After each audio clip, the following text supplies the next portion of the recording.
හිරිපොද වැස්සට ආදරය කරන ඔයාලව ගොඩාක් ආදරෙන් පිළිගැනීමට කැමැත්තක් තියෙනවා. ඉතින් මම අද කතා කරන්න බලාපොරොත්තු වෙන්නේ ඉදිරියට සිද්ධ වෙන කාරණාවක් සම්බන්ධයෙන්. ඒ කියන්නේ ඔයා දන්නවනේ, ඒ තමයි පේශල තීරණයක් අරගෙන. පේශලයේ තීරණය කරලා තියෙන්නේ කොහොම හරි ආත්මව ගෙදර එක් කරගෙන යන්න. හැබැයි ඉතින් ආත්මිටත් දිගින් දිගටම මේ කරදර වලින් ගැලවෙන්න පුළුවන් කමක් නැහනේ. ඒකනේ ඇත්ත. හැම තිස්සෙම මේ වෙන කරදර දරා ගන්න පුළුවන් තැනක නෙමෙයි ඉන්නේ කියන කාරණාව ගැන අපි හොඳින්ම දන්නවා.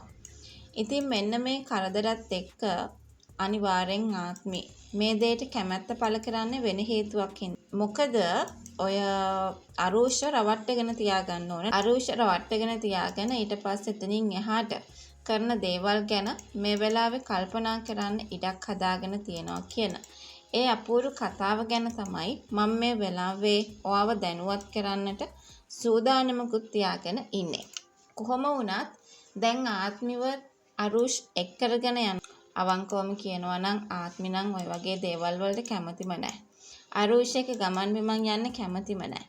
හැබැයි මේ ආත්මිය වාහනයට දාගන්න අවස්ථාවක් එනව නේද?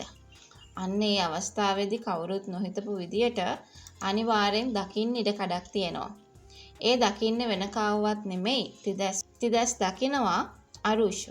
අරුෂ් දැක්කට පස්සේ මේ දෙන්න තාමත් එකට තමයි ජීවත් වෙන්නේ කියන එක තව තවත් සපත කරගන්නට පුළුවන්කම ලැබෙනවා. ඒකෙන් තිදැස් හිත රිදෙනවා තමයි. හැබැයි තිදැස් උත්සාහ කරනවා කැම්පස් එක කට්ටිය හරි මුණ ගැහිලා ඒ හිත ගොඩාක් දුරට සනස ගන්න කියන කාරණාව අපි මේ වෙලාවේදී ඔයත් එක්ක කතා කරන්නට සූදානමක් ඇති කරගෙන ඉන්නවා කියන ඒ කතාව ගැන තමයි අද අපි මේ වෙලාවේදී ඔයාව දැනුවත් කරන්නට බලාපොරොත්තුවකුත් තියාගන්නේ.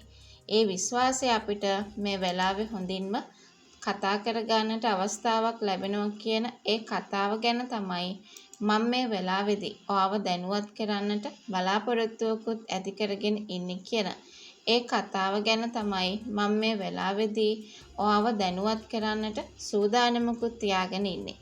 ඒ විශ්වාසය අපිට මේ වෙලාවේ කතා කරගන්න ඉඩක් තියෙනවා කියන ඒ කතාව ගැන තමයි මම මේ වෙලාවේදී ඔයත් එක්ක කතා කරන්නටත් බලාපොරොත්තුවක් තියාගෙන ඉන්නේ කියන ඒ අපූර්ව කතාව ගැන තමයි අද අපිට මේ වෙලාවේ කතා කරන්නට අවස්ථාවක් තියාගෙන ඉන්නේ කියන ඒ කාරණාව ගැන තමයි අපි හැමෝම මේ වෙලාවේදී කතා කරන්නටත් බලාපොරොත්තු තියාගෙන ඉන්නේ කියන ඒ කතාව ගැන තමයි මම මේ වෙලාවේදී ඔයාව දැනුවත් කරන්නට බලාපොරොත්තුවක් තියාගෙන ඉන්නේ කියන ඒ අපූර්ව කතාව ගැන තමයි මම මේ වෙලාවේදී කතා කරන්නට ඕනේ. ඔයා දන්නවද?